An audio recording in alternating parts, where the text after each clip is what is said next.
Well, I am so excited to have Rosemary as our guest speaker. She and I have known each other from when I was at Fox and she was at Genspring doing really creative things. Rosemary not only runs her own consulting firm and works with a lot of RIAs and wealth advisors, multifamily offices, but she is also the mother of 4 girls, which I applaud. I can't imagine how she does everything. And I think you will all notice that she is wearing short sleeves, which means that she is in sunny Florida. So I did threaten to show her, the snow outside my window, but Well, we would all love some snow. I'll tell you, with my girls, we travel frequently just to go see some snow. So the grass is always greener. I guess. Thank you. Thanks for making us feel good, Rosemary. We'll invite you back any day. I'm trying not. Great. I think we'll have a few more people join in, but in a second or two, I am going to pass it over to Rosemary to just to kind of introduce herself and her firm, and then we'll get started. I know that Rosemary would love to have questions, so feel free to use the chat function and I can ask the questions out loud, or you can just interrupt us and ask the questions whenever you feel is appropriate too. This is, some of you have heard her speak a few years back to Worthy Circles. She's a wonderful presenter, but I know that she always likes to engage people. So I hope I spoke appropriately, Rosemary. Did I? 100% not. Okay, great. Okay, well, my name is Rosemary Denney. I think I've met many of you in person up in Boston, and then I've seen your faces on these events, so it's always fun to see you guys. Today, we're going to be talking about how to build relationships and how to market yourself in a virtual environment. Times have changed significantly. Most of us are not in the office anymore. We might be back to some kind of hybrid where we're in the office some days and at home other days. But by and large, most of the social interactions, the networking opportunities that we have had and were able to create have basically gone away. So what we've had to do is really rethink our whole strategy of how we interact with people and how we can grow our business. I feel like last year, and maybe y'all experienced some of this, but across the board for our clients, for those wealth advisors who we work with, last year was sort of survival mode. We were expecting total pandemonium with our businesses. We sort of hunkered down and we waited to kind of see what was going to happen. Then the election brought more uncertainty. So I feel that since 2021 has emerged, we've all sort of come out of our COVID caves, if you will. And I've heard a lot of excitement around 2021. Everyone wants to grow. Everyone wants to build a pipeline. Everyone wants to think of new and creative ways to get out in front of people because we can't do the things that we were normally doing before. Okay, so we're going to talk about how to get started with this sort of new thinking process. Oops. Okay, so it all starts with intentionality. The intentionality behind creating these opportunities is very important.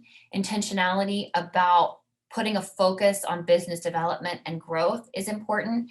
And so once you decide that growth is a priority, we have to think, okay, how am I going to build my pipeline?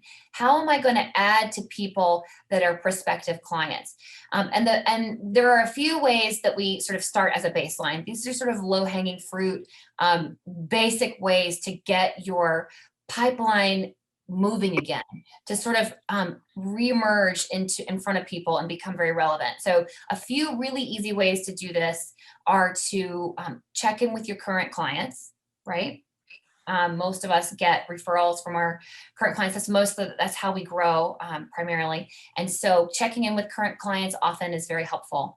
Checking in with former clients to see how they're doing. How are you doing? Are you happy? Do you need help? Just listening to what they have to say. can often generate a lot of ideas of how you could work together. Checking in with your COIs, making sure your centers of influence are good, and offering to help them in various ways.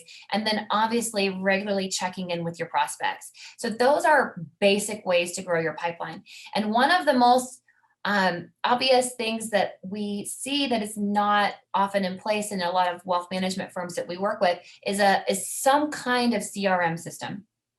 It doesn't mean you have to have Salesforce, but you need some kind of system where you can document your who it is that's in your pipeline and your conversations with them whenever you touch base with them, because this helps you become a lot more regular, and you're able to touch base with them on a regular basis to make sure that you stay top of mind, make sure that you're answering questions and challenges and things that are on their mind, but in a way that's very methodical, right? So you want to make sure that they're in some kind of platform, some kind of database that you and your team can use to create regular business development meetings. So often we meet with firms and that's not a practice that's already in place. So we highly recommend that we start there with creating a culture of business development from within the firm, and really thinking about, okay, who do we know in our pipeline and when was the last time we spoke with them, and really being methodical. And then even going case by case. So if we have a prospect, John Smith, we're going to really think about, okay, what are the challenges that he's experiencing? What is the content that we have that would resonate with him? And how can we touch base with him on a regular basis? So we really want to get very granular there. So that's just sort of a baseline that we like to start with. Oops, wrong way. Yes. Is there a question? No? Okay. So the first example that I want to talk to you guys about would be this firm that we work with. They want to create opportunities to interact. So we've seen a massive shift in how we do business. Previously, social interactions were very frequent. Networking opportunities were frequent. It was very organic. Oftentimes in our everyday lives, we would have networking opportunities and opportunities to meet face to face with people. Most of the companies that we work with would have an annual or a twice annual dinner that they would host for their clients and their prospects, right? So a lot of this stuff has gone away. We're not able to do that anymore. And so we have to get very creative with our touch points and how we're reaching our clients and our prospects. So for this particular client that I'm going to talk about, they decided that growth was a priority and they wanted to create a culture of business development in the firm. Previously, this company, we were creating content that was sort of from the center of the firm. It was a sort of generic voice from the center of the firm. We would release these commentaries, these regularly released videos.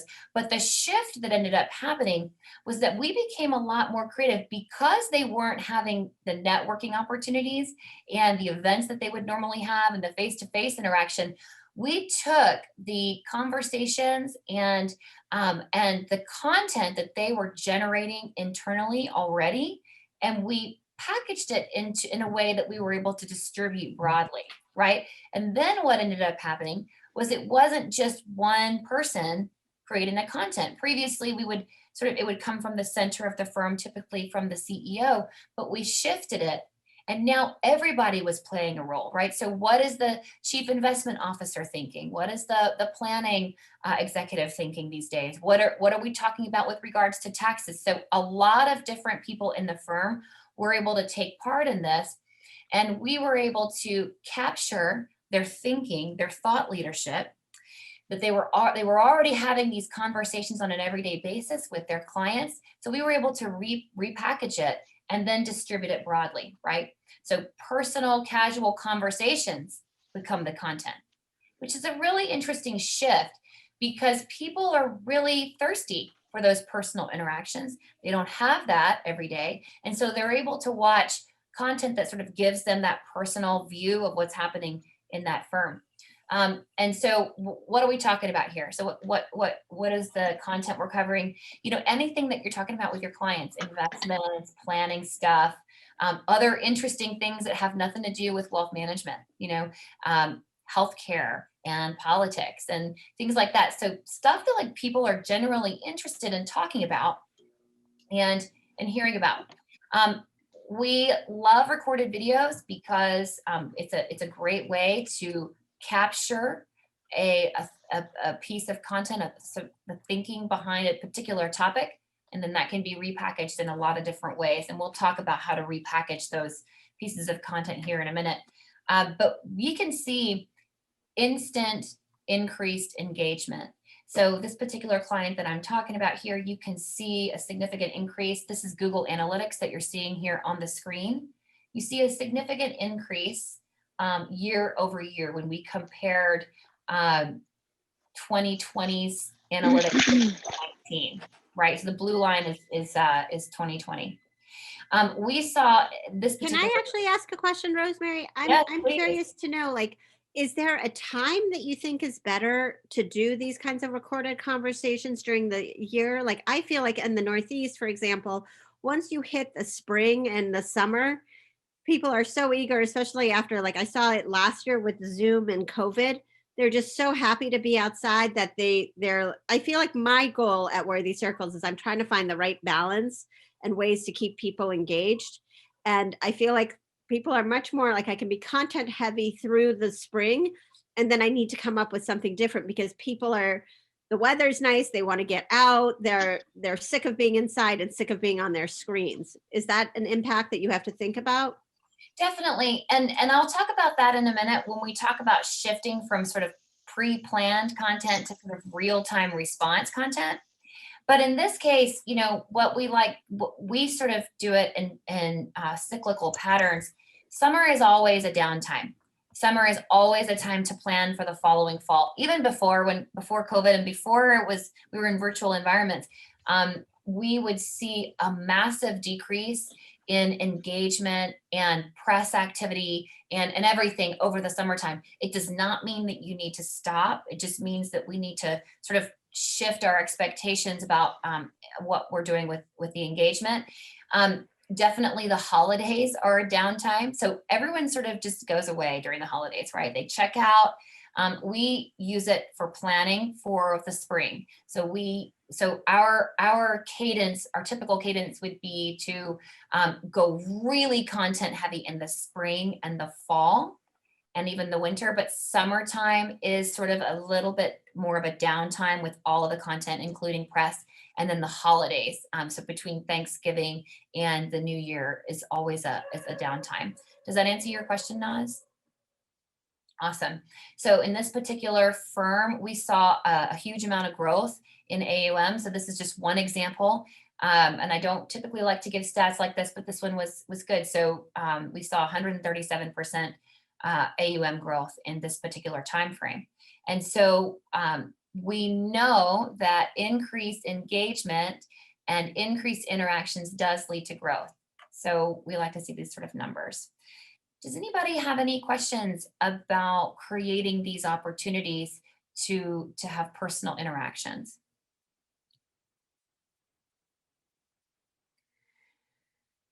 Okay. I did have I had one question, Rosemary. Dan Hershey with Hurwitton Associates. Back to your previous slide, actually, with the various the business development and checking in with clients and former clients and prospects. I just had a general question about the prospect who is basically a "don't call me, I'll call you" prospect. How do you deal with someone like that? Do you have any suggestions or ideas? Because I've had a few where things were going along pretty well. They did reach out to us initially, and that's how we found out about them. We didn't know about them otherwise. But then as things progressed, and I thought we were making good progress, it was sort of a, well, don't call us, don't call you. And I don't know if that's basically a signal to say, just put that at the bottom of the, the scale. Anyway, just if you have any questions.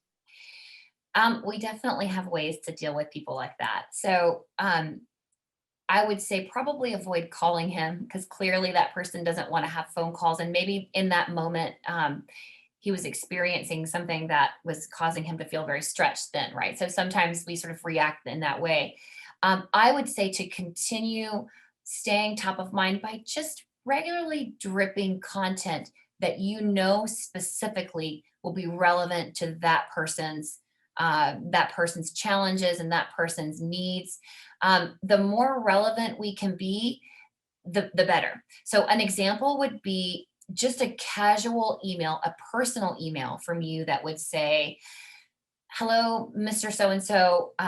It's been a while. I wanted you to see this article that I saw, or I wanted you to see this video. I thought particularly of you when I created it, and I just thought, you might be interested in watching it, and I'd be happy to answer any questions that you have. So softly bringing information to them that will be helpful to them, that will inform them in a way that's specific to that person, is very powerful, because that tells them a bunch of things. Tells them, one thing, you're thinking of them, that you're smart, and that you know what their challenges are.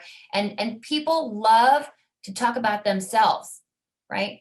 Nobody wants to hear about a firm's capabilities, but people love to talk about themselves and hear about their own challenges. And as soon as you let them know that you're hearing their specific challenges and their pain points, that light bulb's going to go off.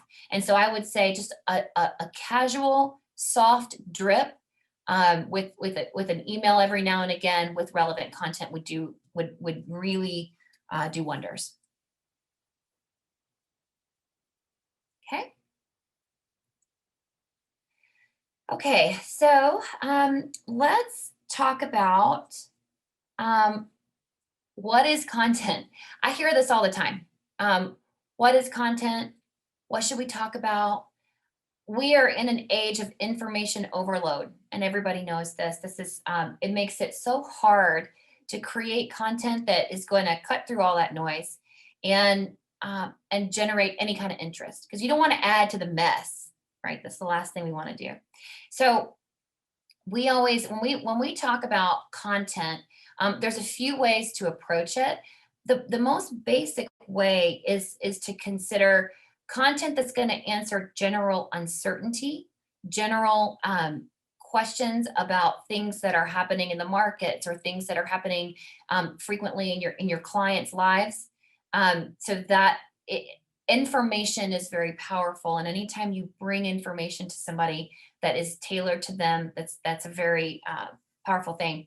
You want to make sure you tailor your content to your audience, and then your outreach should be regular and professional. So we're going to dive into some of these concepts now. So some ideas of what content could look like. We like to start with, what are your clients asking? What are those frequently asked questions? It sounds really basic, but if 1 or 2 or 3 of your clients are asking these questions, probably it's relevant content.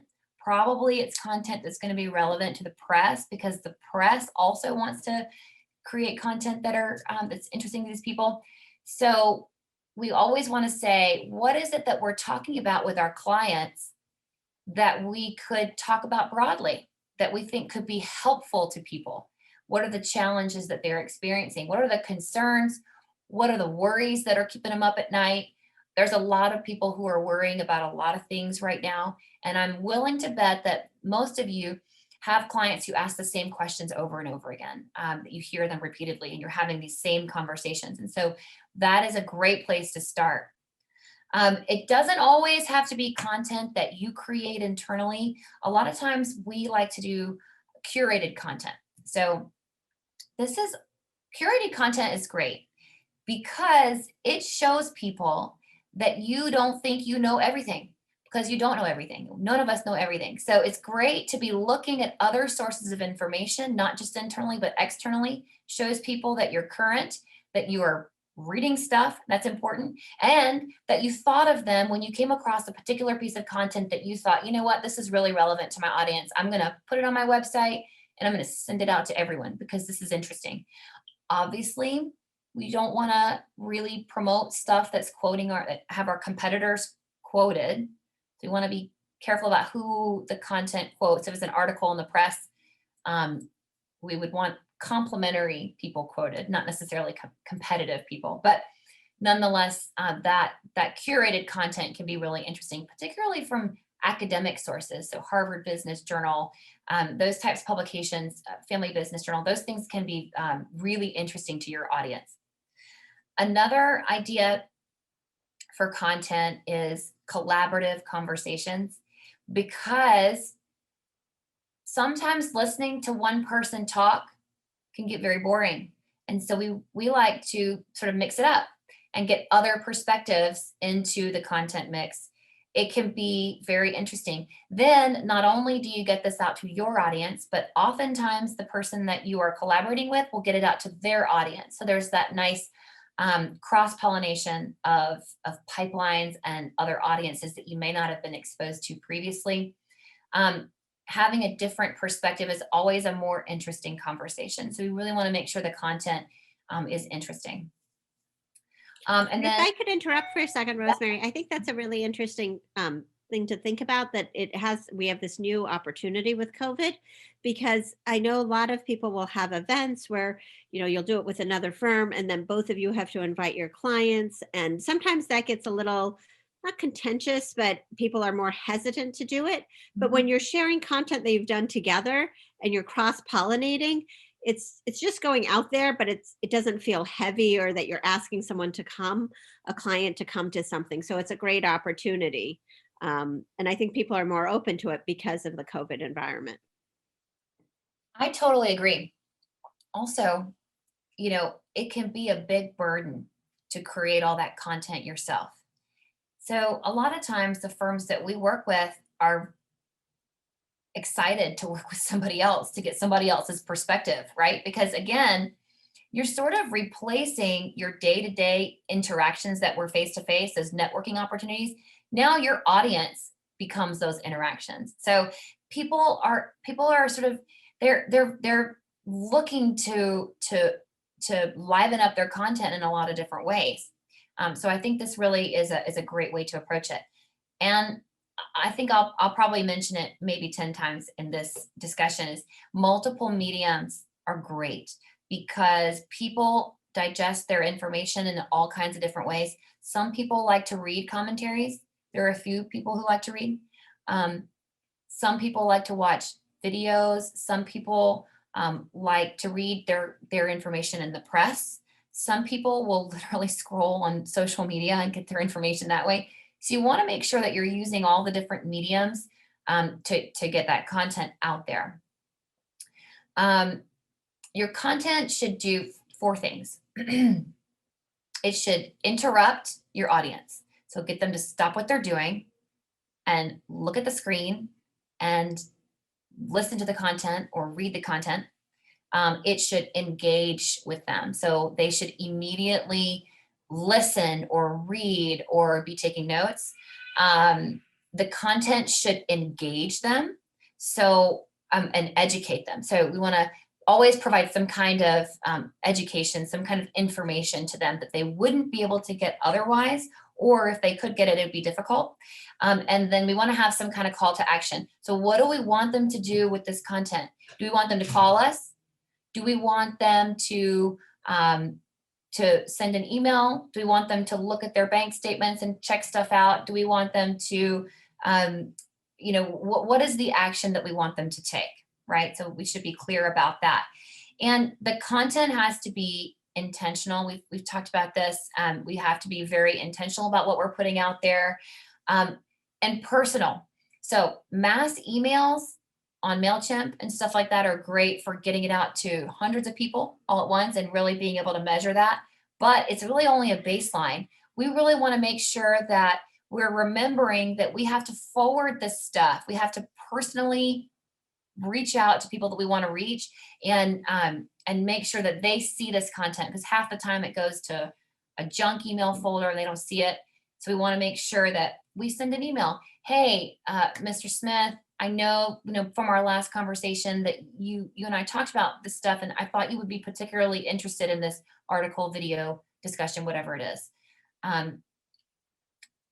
And it has to be regular and professional. So we cannot send out a piece of content every 6 months and expect people to automatically tune in. takes developing that rapport, that dependence on your information, and it has to be consistent. So we don't expect once a week, because once a week is very high expectation for content production, but once a month for sure, if not more. And professional. So you want to make sure it's professionally produced, no typos. Want to make sure it looks good. Want to make sure also that your website looks good and is what you want to reflect to the public. Are there any questions about content before I move on? Hi, Rosemary.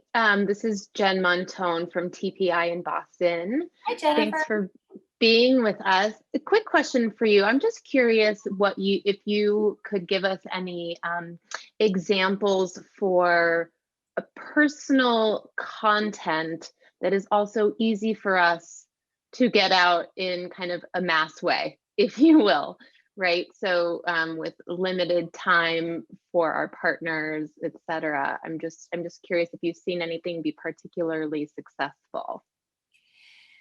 Yes, we have actually. And I'm glad that you brought that up, because I want to talk about, I always want to give some real life examples of what we've seen work. So we've seen a massive shift in behavior from content that was planned 6 months in advance, right? We used to sit down with a content calendar. We used to write out a schedule. Okay, well, February's here, so we're going to talk about taxes. Earnings season is here, so we're going to talk about stocks.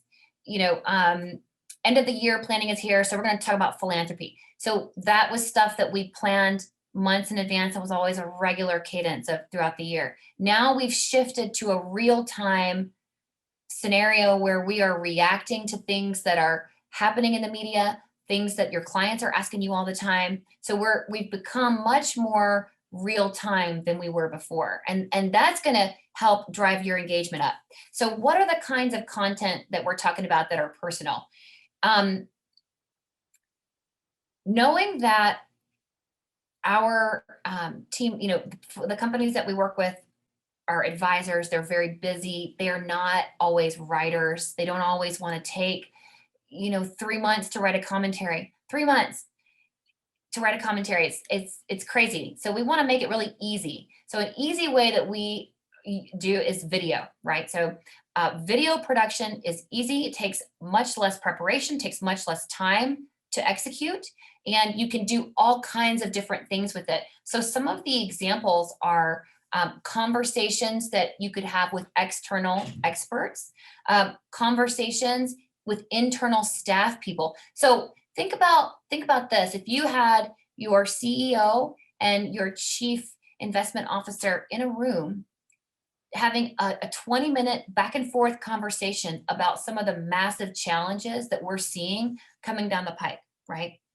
That is not only personal, so people get to have an inside view of what the firm is thinking and what they're doing in response to all the craziness, right?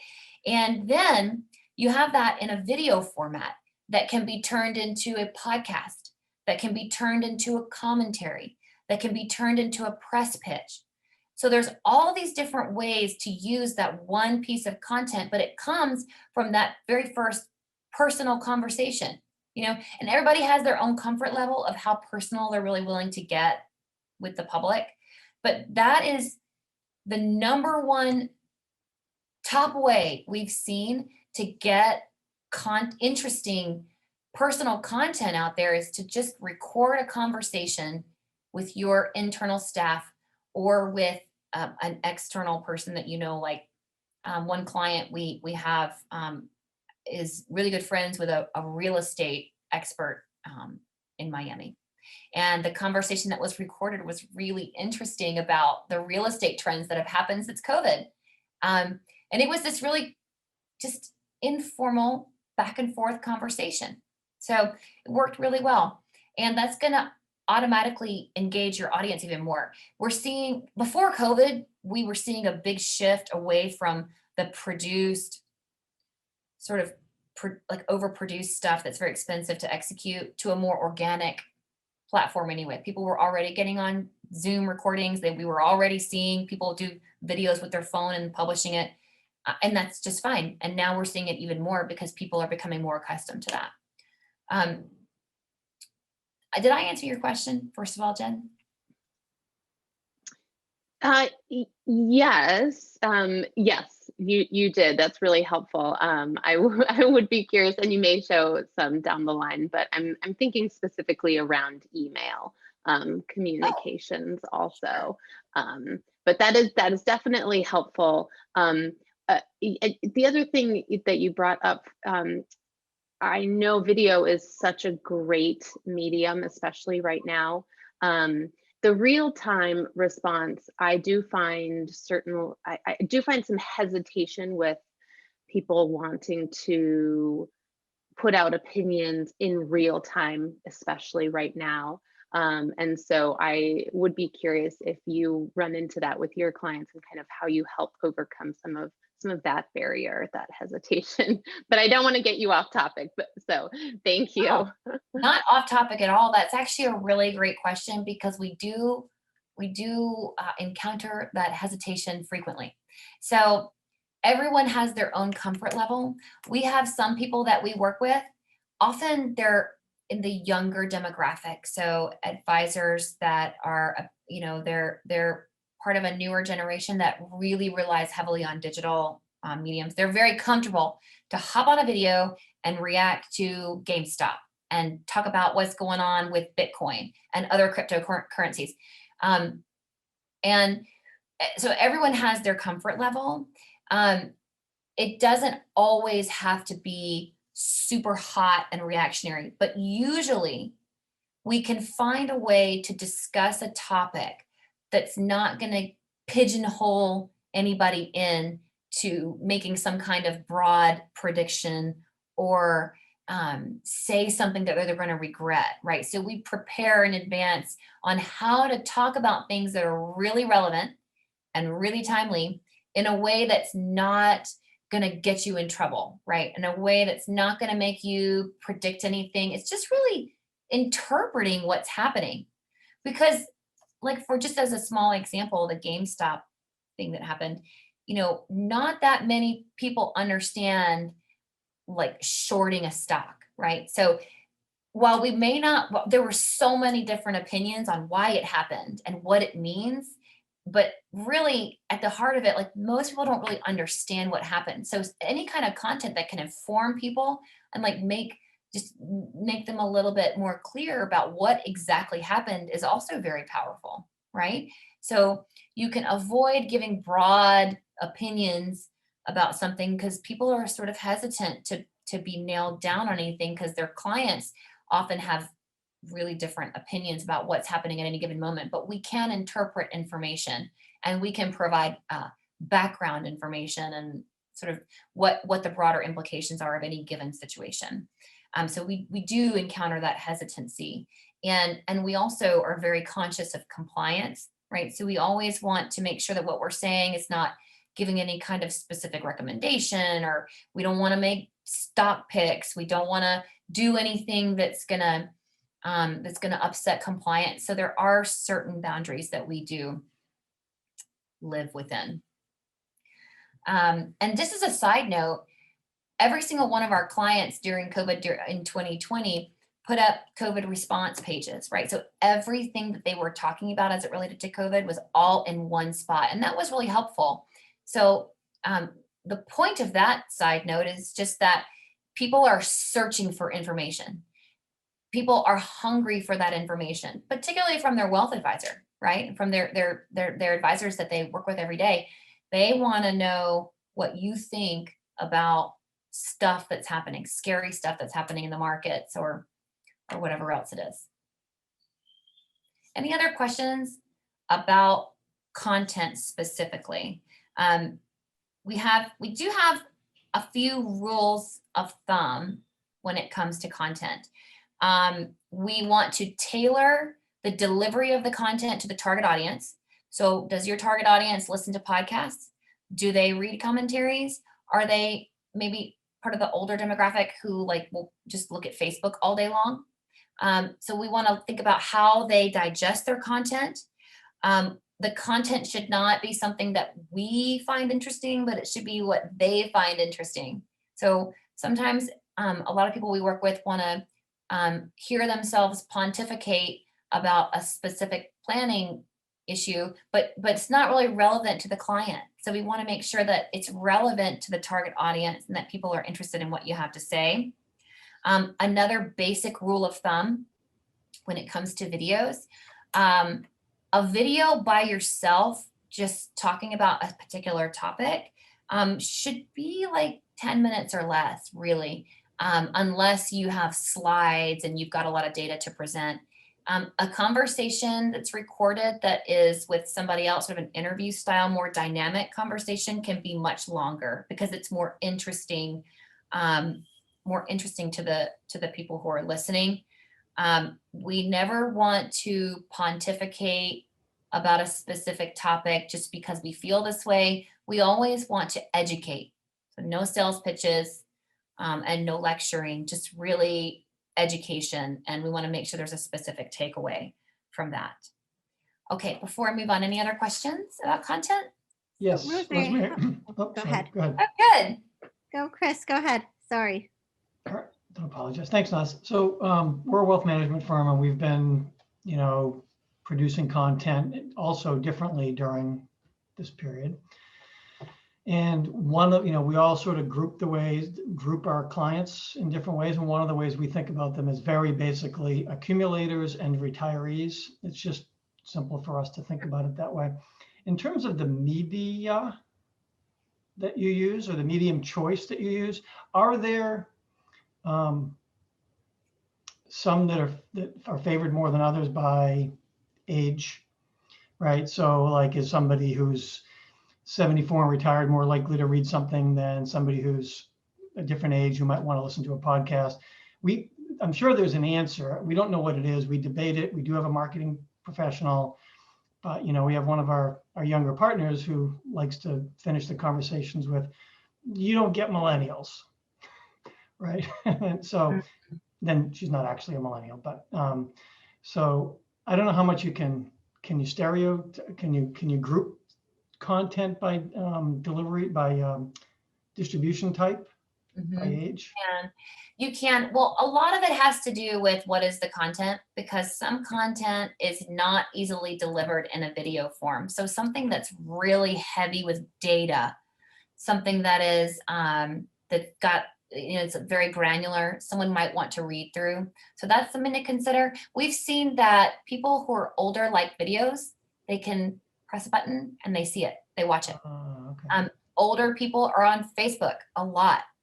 It is, I think we know that, but we don't necessarily put that into our practice. Facebook is great for boomers.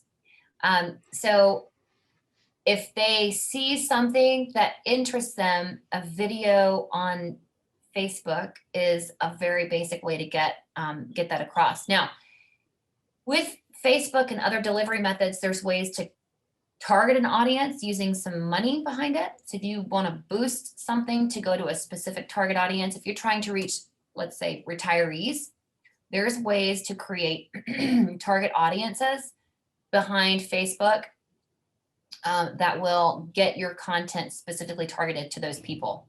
So then they would probably be more likely to receive it than, like, if you create a video for retirees, you can pinpoint who's going to receive that versus like a bunch of millennials who would have no interest in that particular video. We have seen that podcasts are not as popular with the older demographic. We have to think about where they are when they are digesting their content. So podcasts are great for people with a commute, okay? They're great for people who are on the go, maybe chasing kids or walking the dog. So, to some extent, we can pinpoint and be very targeted about the kind of content that we're delivering. Sometimes the content that we want to deliver is appropriate for all different age demographics. And that's another reason why we always recommend multiple mediums. So one video about a specific topic can become a podcast, can become a press hit, can become a written commentary. So we always say, like, just cover all your bases if that content's appropriate, because the more eyeballs, the better on the content. So that's why we always say, like, fully leverage that content and create it in multiple ways so that you have a broader audience. Does that answer your question? Yeah, absolutely. That's great. And I appreciate the ideas. Okay.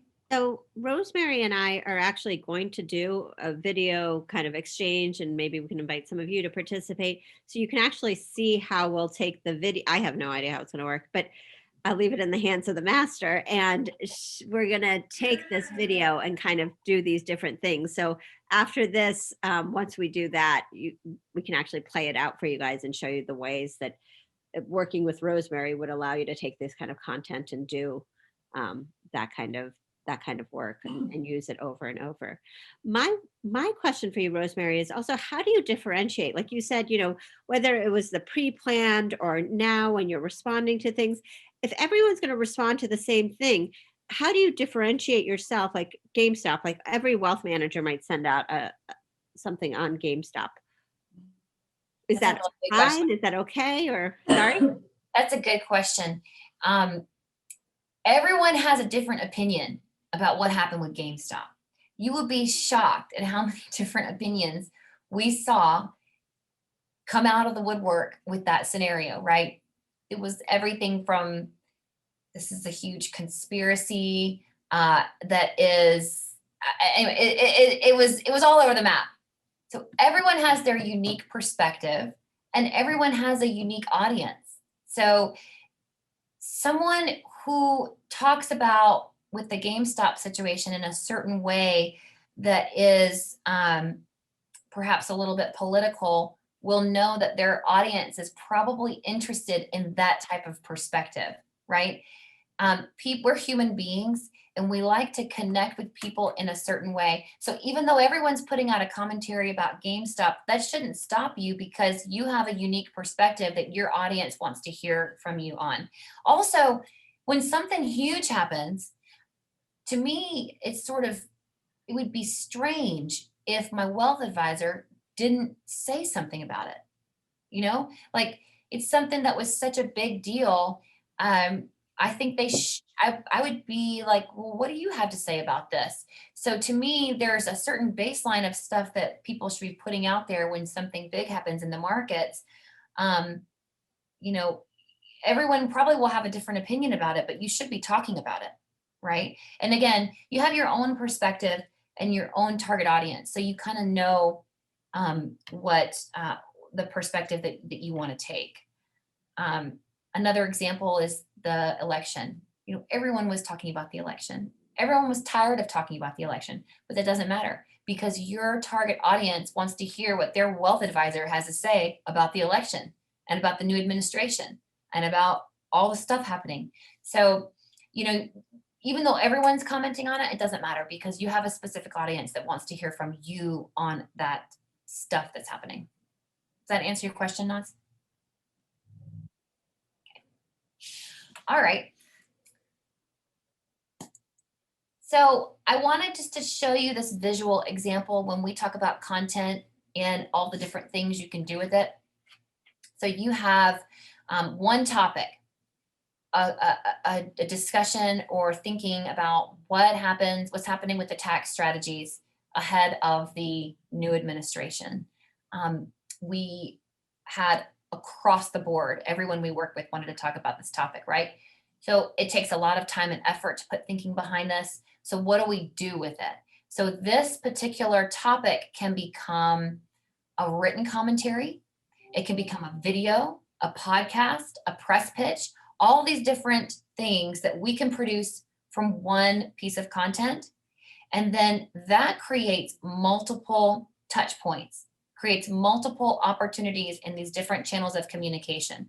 So it goes through your website, it goes out in email, goes out in social media, goes out to your personal networks with personal outreach. It goes out to the press. And then that press becomes content in and of itself. And that gets distributed across all these different channels of communication. So it's like this giant machine that just builds on itself and exponentially increases with the amount of content that you're producing. And this is just one example of a life cycle, right? Of the process that we see it go through.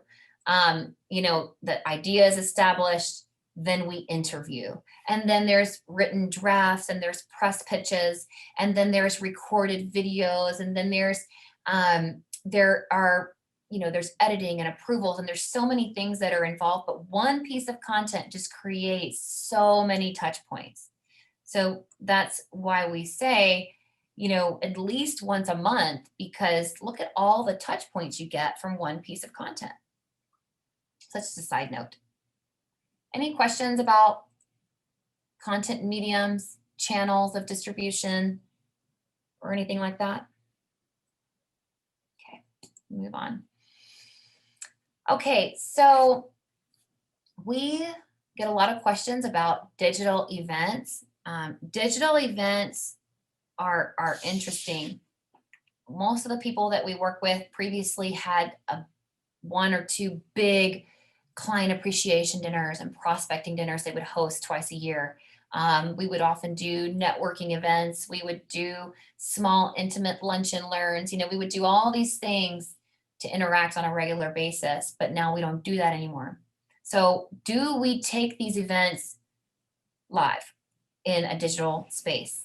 And that's the question we hear all the time. And the answer is not always yes. So we want to ask ourselves a few questions before we take something live in a virtual space. So we want to know, why are we doing this?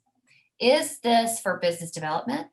Is it for client education? Is it for COI engagement? Is it relationship building? So there's all these different reasons to host an event, but that will help guide us when we're developing the event, what format it should be delivered in. Sometimes you don't have to host an event live. Sometimes you don't want people asking questions and interacting. You know, sometimes you want to just deliver the content in a recorded format and deliver it to them. So we have to ask ourselves that.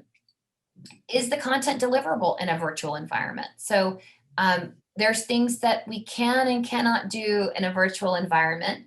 An example of this would be some kind of, you know, broad entertainment might be more difficult to deliver in a virtual environment versus some kind of educational opportunity with an expert. Is your target audience interested in this? What's really important to consider is that digital events and virtual events are much easier to blow off than a live event, right? It's so much easier just to click that out of your calendar and just not worry about it. No one's going to really know if you're there or not there. It's easier to sort of dip out. We all are really busy, and it's much easier to blow it off. So is this content something that's going to stop people in their tracks and get them to join a Zoom, you know, on this digital platform? Is it interesting enough? Is it relevant enough? Is it exclusive? Are you offering something they couldn't get anywhere else? We always want to ask the what's in it for me questions. Why is someone going to take time out of their day to attend this event? And I'm not trying to discourage from hosting digital events, because I think they can be very successful. But the key is to really make sure that your target audience is interested in that content, and if it's going to be an interesting experience. What are they getting out of it? So I have an example to share that I think is really interesting. We were deciding on what kind of content we wanted to deliver in a digital virtual event format. This client relied heavily on client appreciation events that were not able to take place anymore. And so they were able to, within their own network, they knew a cybersecurity expert. This person is a world-renowned expert in cybersecurity from Israel. They've worked on all kinds of military operations and non-governmental organizations and just massive companies to help them shore up their cybersecurity. So the perspective that they were able to bring to their clients about cybersecurity in an age when everyone's concerned about cybersecurity, particularly in their target demographic. So their target demographic was a much older audience who, frankly, needed to hear the conversation because they were all exposed. So this event was really interesting.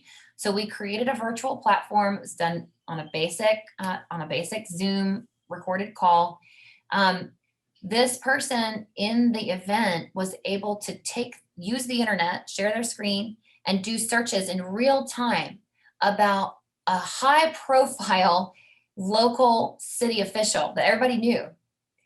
And we were able to see all the weaknesses in that person's online presence in real time in front of a very intimate audience.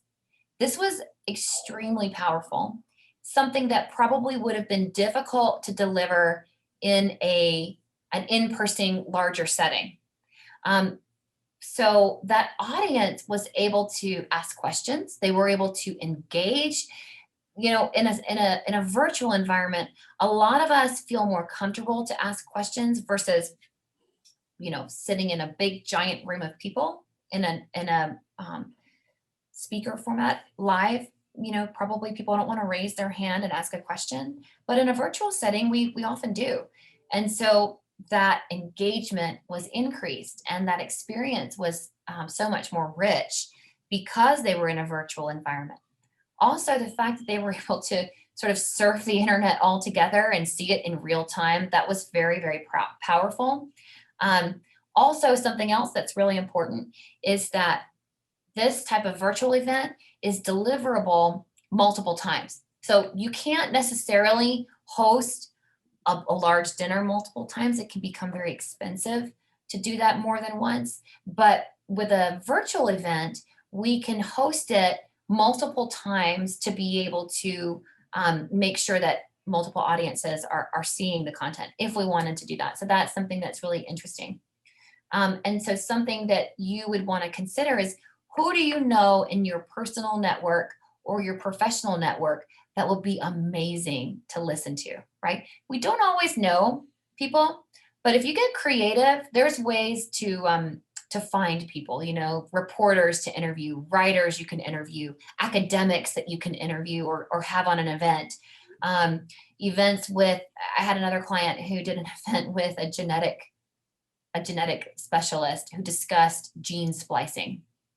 Had nothing to do with wealth management, and yet their audience was incredibly interested and excited and wanted a follow-up presentation because that content was exclusive. It was not something that they were going to be able to get just by Googling. So it was a really neat experience. So that's what I would say about digital events. Any questions about going virtual with an event?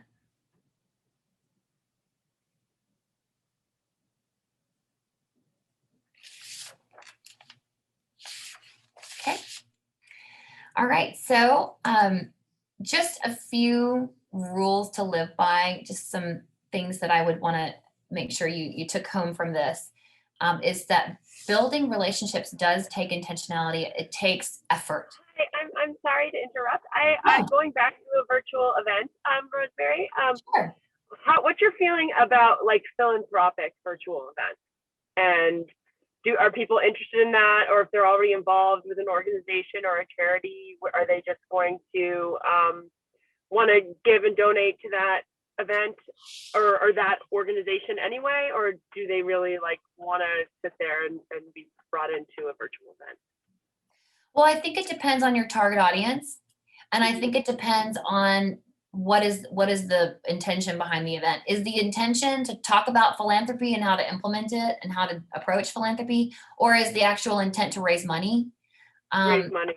Okay, so for raising money, you know, we are approached all the time in order to raise money. So hosting an event for people with the intention to raise money can often be it can be touchy. People can get real touchy about that, depending on the delivery of it. But what we do see is that when you have something very compelling that you feel is very important for people to listen to be aware of, some kind of critical issue.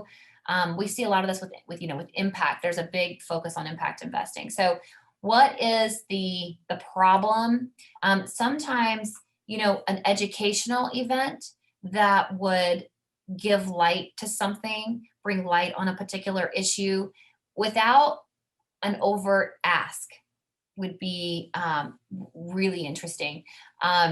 There would be resources to be able to ask to donate, but I think always education is more powerful for this particular audience, right? So people sort of roll their eyes if they know they're going to be hit up for money, but if it's an education event that you can sort of enlighten them about a particular issue or a particular thing that's going on and they get some kind of benefit out of that from knowing that that's happening.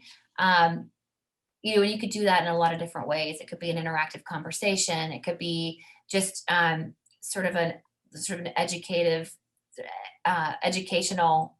discussion around something specific. Maybe it has an impact investing bent towards it, but then there's also a philanthropic bent.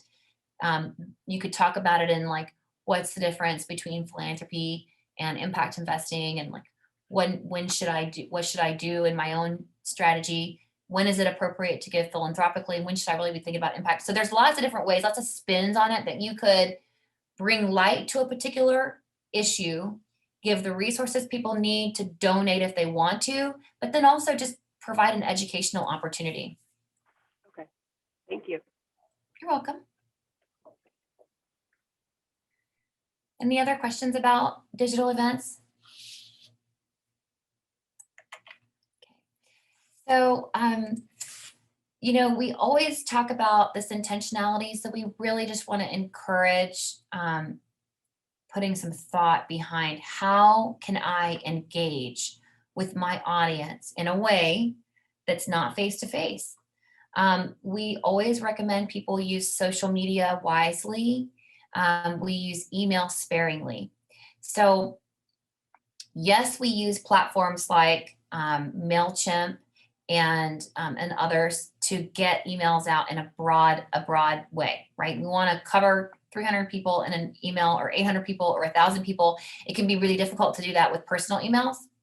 And this goes back to the question I think, Jen, you were asking earlier. How do you do email in a personal way? So we say that mass email would be the baseline.